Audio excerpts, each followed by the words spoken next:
Hey, hey. Hello. Good morning. So, just a quick note of where I'm at this morning.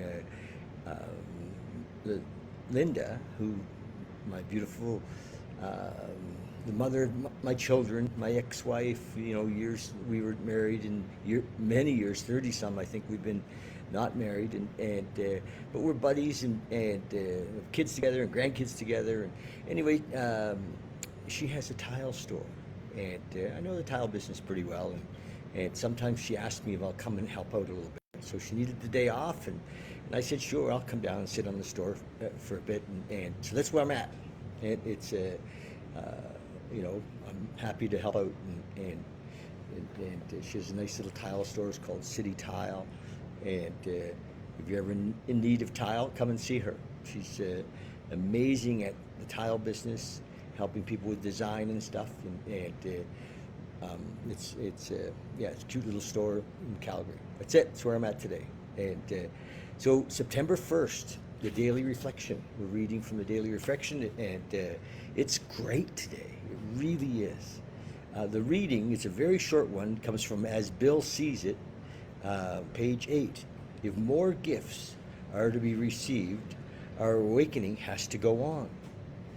That's it. If more gifts are to be received, our awakening has to go on. There's no end to this thing. There's no arriving. There's no graduating. Right? There's no diploma. This is a continuing thing. And then the writing says, sobriety fills the painful hole in the soul that my alcoholism created. Often, it says, I feel so physically well that I believe my work is done. However, joy is not just the absence of pain. It is the gift of continued spiritual awakening. Joy comes from ongoing and active study, as well as application of the principles of recovery in my everyday life. Isn't that cool? Very clear this direction. And from sharing that experience with others. My higher power presents many opportunities for deeper spiritual awakening.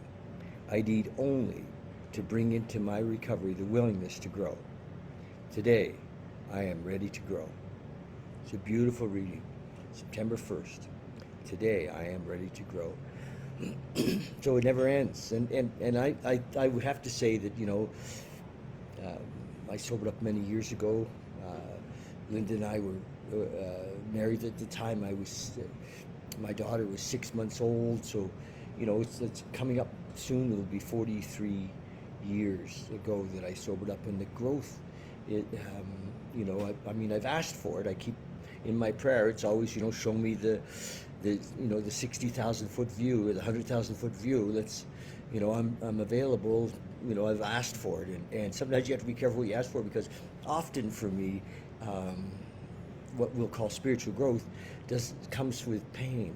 It's not like things are going great and I have these awakenings. So usually the shit's hit the fan, and I have awakenings, and the shift comes. So yeah, but it's worth it.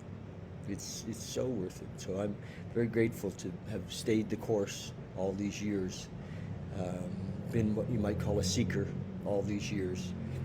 And the key, I believe, the super important key is giving it away. And I've been in a place in my life where I can do that a lot. I'm committed to it. And so tonight, Friday night, the 1st of September, we start another big book study. The big book